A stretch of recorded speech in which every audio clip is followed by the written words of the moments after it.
In the middle of Umuoka village, there stood a very big iroko tree. Its branches stretched wide like the arms of a giant, and its leaves danced in the wind. Under this tree, every day, sat an old woman. Her name was Mama Id. Mama Id wore a red wrapper and tied her white hair in a small bun. She sat on a small wooden stool and looked at the sky, the birds, and the people. But she never said a word. Not hello, not thank you, not even a whisper. The children of the village often played near her. They ran around, laughing, jumping, and shouting. "Why doesn't she talk?" one girl asked. "I think she forgot how to speak," another boy said. "Maybe she is a witch," one child whispered. But Mama Id just smiled gently and watched them with her kind, quiet eyes. The grown-ups told the children, "Don't make noise around her. She is old. Show respect." So, the children began to greet her kindly. "Good afternoon, Mama Id," they would shout. She would only nod and smile. Though Mama Id said nothing, the village children started to like sitting close to her. Her quietness felt safe like the cool shade of the iroko tree on a hot day. And even without speaking, Mama Id's eyes seemed to say, "I see you. I care for you." One sunny morning, little Nana helped his mother sweep the compound. After breakfast, he sat beside her as she peeled cassava by the fire. "Mama," Nana asked, "why doesn't Mama Id ever talk?"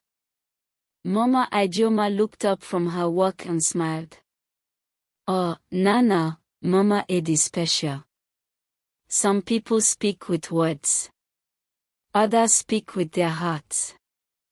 But how can someone speak with their heart?" Nana asked, scratching his head. His mother chuckled gently. "When someone helps you, smiles at you, or shows kindness, even without talking, that is speaking from the heart." Nana thought for a moment. "So, when Mama Id smiles at me, she is talking to me." "Yes," Mama Ijeoma said. "She may not use words, but she sees you. And she cares." Later that day, Nana went to the big iroko tree. Mama Id was already sitting there, as always.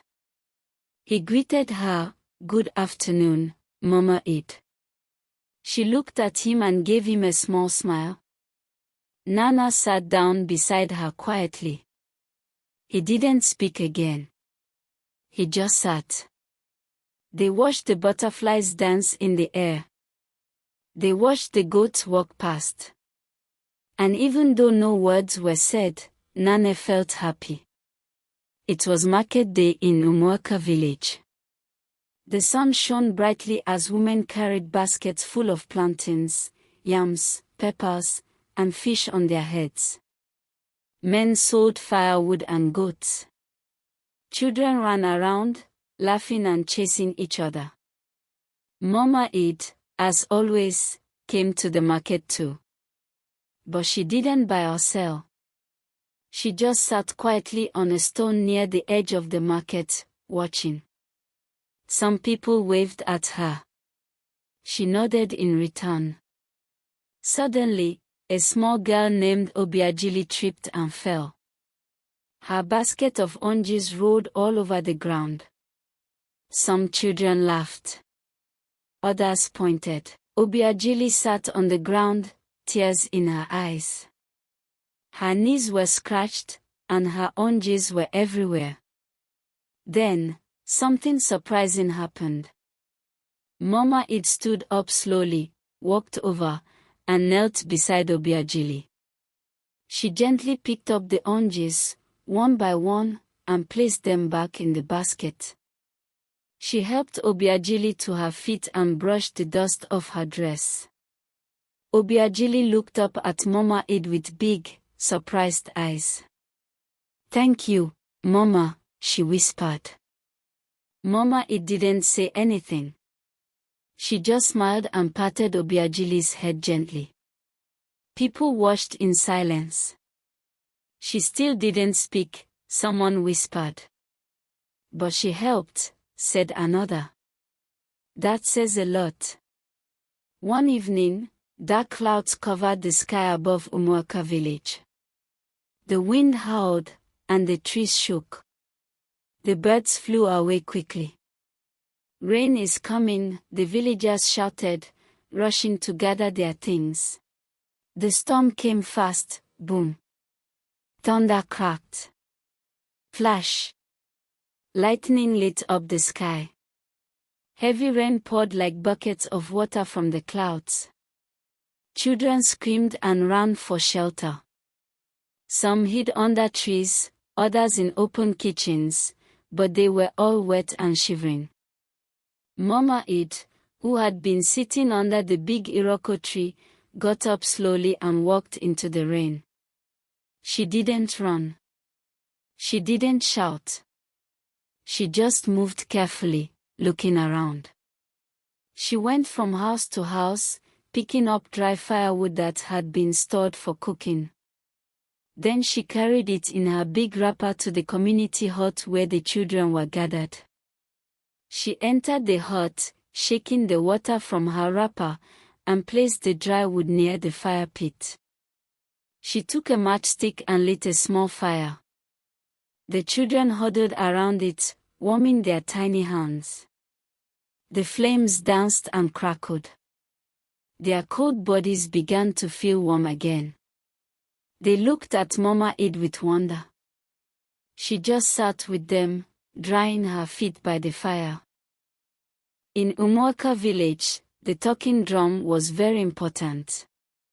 Whenever Chief Obika wanted to call a village meeting, the drum would go dum-dum-dum from the village square. Everyone knew its sound.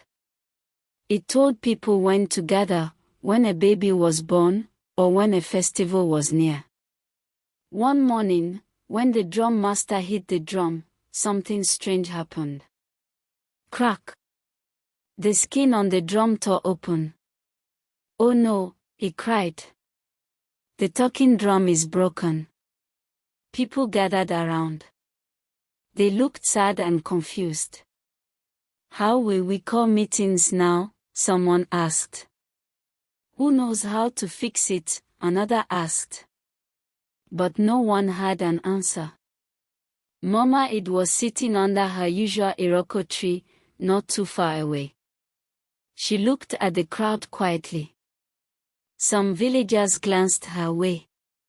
"She's just sitting there," a man whispered. "She always does," said another. "She never talks." But little Nana was watching her face closely. She wasn't smiling. She looked serious, like she knew something. Nana tugged at his mother's wrapper. "Mama, maybe Mama Id knows what to do." His mother shook her head gently. "Maybe. But she has never said a word." Still, Nana walked up to Mama Id and said, "Mama Id, do you know how to fix the drum?" She looked at him. Her eyes twinkled, but she said nothing. She just reached into her small bag and pulled out something, a piece of special animal skin. Then she pointed at the broken drum and nodded. Nana ran to tell the others. The drum master took the skin, fixed the drum, and beat it gently. Dum dum dum. It worked. The whole village cheered. People looked at Mama Id in surprise.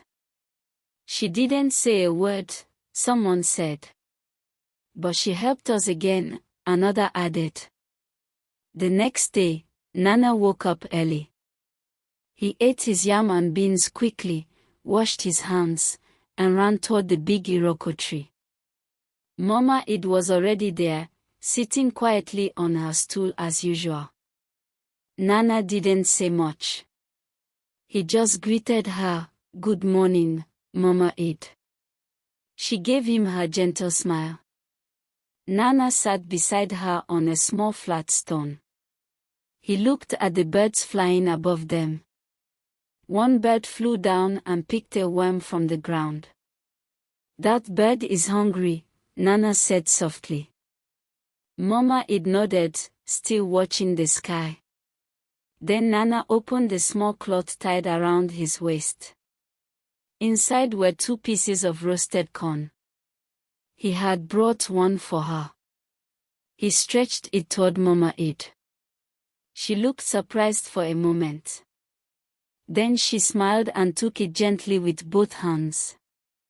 Together, they sat in silence, eating the roasted corn. Crunch! Crunch! Nana didn't feel bored or lonely. He felt peaceful, like sitting with a very good friend who didn't need to talk to be kind. When he finished his corn, he looked at Mama Id and whispered, "You are my friend." Mama Id looked at him with soft eyes and placed her hand gently on his shoulder. And that was all she needed to say. One morning, the people of Umoka village woke up to a big surprise. A whole basket of yams was missing from the chief's farm. Chief Obika stood in the village square with a frown on his face. "Who took my yams?" he asked. "We must find the thief." Villagers gathered around, whispering. "Maybe it was someone from another village," one said. "No, the gate was closed all night," another replied. Some people began to look at one another with suspicion. Fingers started to point. "It must be that new boy who came last week," someone said. "That boy who walks fast and doesn't greet," another added. The new boy, Ikena, stood quietly with tears in his eyes. "I didn't take anything," he said. But nobody listened. Just then, Mama Id came slowly from under the iroko tree. She walked to the center of the crowd, holding something in her hand. It was a small, muddy footprint drawn in the sand with a stick. She pointed to the footprint, then looked at the crowd. Slowly, she walked toward the back of a hut, then pointed at a basket the missing yams were hidden there. Everyone gasped. The real thief was found, a grown man who had taken the yams and tried to blame the new boy. Chief Obika frowned. "You let us blame an innocent child," he said to the man. People turned to Ikena. "Sorry, Ikena," they said. "We should have believed you." Ikena wiped his tears. Mama Id didn't say anything. She just looked at him kindly and placed her hand on his head. It was a bright afternoon when little Chika came running into the village square, crying loudly. "My goat is gone! My goat is gone!" she shouted. Chika's goat was called NWA, and she loved it very much. She fed it every day, sang to it, and even tied beads around its neck. The villagers tried to help. "Maybe it went to the stream," someone said. "Or the bush path near the school," another offered. Everyone searched behind huts, near the farms, and even by the river. But the goat was nowhere to be found. Chika sat on the ground and cried harder. "I miss NWA. She must be hungry." Mama Id, who had been sitting under the iroko tree, slowly stood up and walked to where Chika was. She looked at the ground carefully. Then she picked up a few goat tracks in the sand and pointed in a direction toward the tall grass near the palm trees. The villagers followed her slowly. There, under the shade of a tree, chewing on some leaves, was NWA the goat, happily resting. Chika ran to her goat and hugged her tightly. "Thank you, Mama Id," she shouted with joy. Mama Id didn't speak. She simply nodded and smiled. One of the elders said, "Even without a voice, she leads us well." Everyone agreed. It was early morning, and the smell of roasted plantain filled the air. Mothers were busy cooking, and children were getting ready for school. Suddenly, someone shouted, "Fire! Fire!" Smoke rose from Mama Njidika's kitchen hut. A pot had fallen, and dry firewood caught flame. People came running with buckets of water. Children screamed. Chickens scattered in all directions. Mama Njidika cried, "My baby is still inside." The fire was growing. Nobody could go in, it was too hot. Then, something surprising happened. Mama Eid, quiet and calm, stepped forward. She tied a wet cloth around her head, poured water on her wrapper, and walked straight into the smoke. People screamed, "Mama Eid, no!" But in a few moments, she came back out carrying a small baby girl wrapped in cloth. The crowd cheered and clapped. Mama Njidika took her baby and cried with joy. "Thank you. Thank you." Mama Eid sat down slowly and took a sip of water. She said nothing, but her bravery said everything. The children looked at her in awe. "She's like a hero," one boy whispered. One sunny afternoon, the villagers gathered near the small garden behind Mama Eid's hut. The garden was full of green plants, colorful flowers, and herbs with strong smells. Mama Eid carefully picked some leaves and roots. She mixed them in a clay pot with water and stirred gently. A little boy named Emeka was feeling very sick. He had a fever and couldn't eat. Mama Eid gave Emeka some of the warm herbal tea. Emeka's mother watched nervously. The next morning, Emeka smiled and sat up in bed. "I feel better," he said happily. Everyone was amazed. From that day, many people came to Mama Eid's garden to learn about the healing plants. Mama Eid still didn't say much, but her hands and heart spoke loudly. One day, after heavy rain, the wooden bridge over the river broke. No one could cross it to get to the farm on the other side. Farmers were worried. The yams and cassava needed water, and the market was coming soon. "How will we get across now?" asked Chief Obika. Some villagers wanted to build a new bridge right away. Others thought it was too hard. Mama Eid sat quietly by the riverbank, watching the broken bridge. Then, slowly, she stood up and began gathering sticks and big leaves nearby. She showed the villagers how to weave the sticks together tightly. Everyone helped, and soon they built a small, strong path across the water. The farmer smiled happily. "We did it together," shouted Nana. Mama Eid smiled gently, her eyes shining. The village was preparing for the big festival. Bright colors, drums, and laughter filled the air. Every child was excited to show their special talents. Nana could dance fast. Obiajili sang sweet songs. Chika showed off her beautiful beads. But Mama Eid did not join the festival. The children wondered, what will Mama Eid do? On the day of the festival, everyone gathered in the village square. Suddenly, Mama Eid appeared carrying a basket of hand-woven mats and beautiful clay pots. She quietly gave them to the chief. "These are gifts," the chief said, "to help our village. Mama Eid has worked hard to make them for us all." The children smiled. They realized that even without speaking, Mama Eid showed her love and care. Late one night, While the moon was high and the stars were bright, a loud cry echoed through Umuoka village. Help! Help! My son is not breathing. It was Mama Kelechi, crying beside her sick baby boy. People rushed out with lanterns, unsure of what to do. The baby's eyes were closed. His body was hot, and he was not moving. Mama Id stepped out of the darkness, her wrapper tied tightly around her. She carried a small clay pot filled with herbs and roots.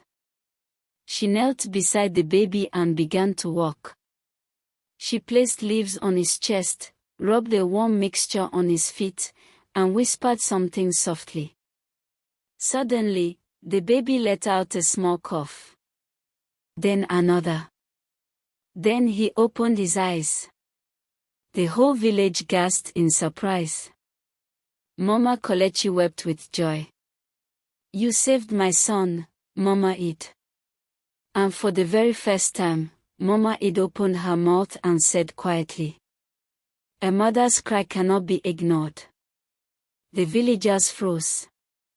She spoke, someone whispered. She can talk, another shouted. Mama Id looked at the baby, then at the crowd. I only speak when the heart must hear, she said softly. After the night Mama Id spoke, the whole village buzzed with excitement. She can talk. But why didn't she speak all these years? The next morning, Chief Obika called a special meeting under the big tree. Everyone came, men, women, children, even the goats seemed curious. Mama Id was invited to sit beside the chief. Chief Obika stood up. Mama Id, we thank you. You have helped us many times. But we ask, why did you keep quiet for so long? Mama Id looked at the faces before her. Then she stood and spoke gently. I lost my family many years ago. After that, my heart became quiet. But I watched, I listened, and I helped when I could. The villagers listened in silence. I may not speak often, but I always cared. And now, I see that my voice still has meaning. Tears rolled down a few cheeks. Nana ran up and hugged her. We love you, Mama Id, he whispered. The chief nodded. From this day, Mama Id will be known as the heart of Umuoka. The crowd clapped and cheered. The sun rose gently over Umuoka, casting golden light on the huts, trees, and farms. Birds chirped, children laughed, and the village felt alive with joy. Mama Id now sat in her usual place beneath the iroko tree, but something had changed. People came to her not just for help, but to listen. They asked questions. They told stories. And sometimes, Mama Id shared gentle words of wisdom. She didn't speak much, but when she did, everyone listened. One day, a visitor from another village came. He saw how the people loved and respected the old woman. Who is she? The visitor asked. Chief Obika smiled. She is Mama Id, the one who watched, listened, helped, and finally spoke. Her silence was not weakness. It was strength. The children ran to Mama Id with flowers, drawings, and big smiles. She smiled back and said softly, the heart speaks, even when the mouth is quiet. From that day on, whenever someone felt afraid, lost, or unsure, they would go to Mama Id not just for her words, but for her wisdom, her kindness, and her peaceful spirit. And so, the once quiet woman became the voice of the village.